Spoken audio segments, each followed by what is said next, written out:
Hey friends, if you wish to reset Chrome browser settings to default on your Windows computer, then please watch this video. I will guide you through the procedure.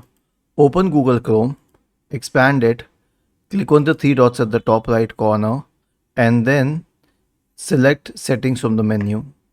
On the list on the left hand side, there is an option called Reset Settings. Click on it.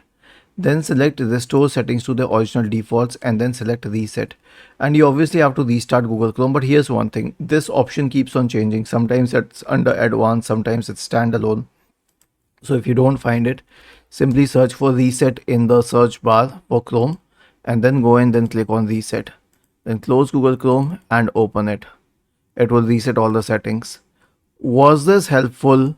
If yes, then please subscribe to the channel, and if not, then let us know in the comment section of the video on how we could help you further. Thank you for watching this video and have a nice day.